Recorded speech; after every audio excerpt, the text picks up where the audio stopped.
You are listening to the Novel Writing Podcast, episode 44. Grab a cup, cozy up, and let's get to writing. Today's episode is the 40th of 60 daily episodes that pair with the videos of Haley's 60-day novel writing challenge. You can watch the first 5 days of the challenge for free on Haley's YouTube channel, and the link to that is in the description. Day 40 of the challenge is about lay, lie, laid, and Lain, aka grammar rules that I personally leave for my copy editor to catch.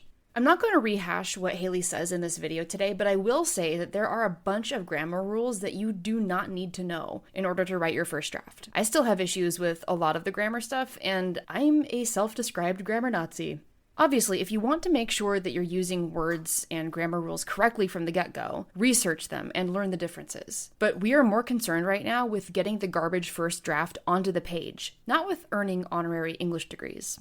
If the rules you come across are too complex to remember, like it is for me, I still don't know what a gerund is, and my copy editor has used that word multiple times in explaining English rules to me, then don't stress about it. If trying to do it right, and that's in quotes, is tripping you up from writing the story, set it aside and worry about it later. The worst case scenario in my mind is you use the wrong word or the wrong punctuation, and it ends up in the final published version that, spoiler alert, you can very easily revise with KDP and Ingram Spark. The best case scenario is that you mercilessly use Control-Find before your draft goes to the copy editor and before it goes to the proofreader to catch all those pesky, tricky words before someone else does. But for me, that's what I pay my copy editor to do.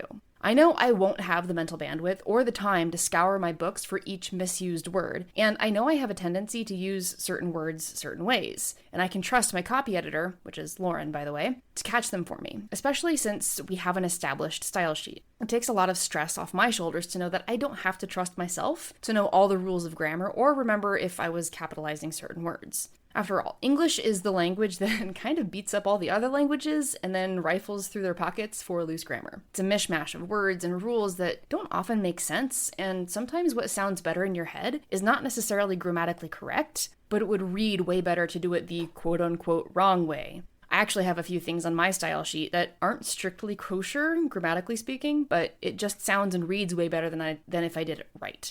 Either way, if the complex grammar rules confuse you, you don't have to become an English major. You can just hire a copy editor and then a proofreader to make sure it's all squeaky. That's it for this companion episode to lay, lie, laid, and Lain. Thanks for joining me today, and I will see you tomorrow for day 41. Thanks for listening to the Novel Writing Podcast. If you're ready to stop struggling and start finishing your novel, check out the 60-day novel writing challenge. It's a step-by-step program designed for solo writers to complete their first draft with clarity and focus. Visit the link in the description to learn more.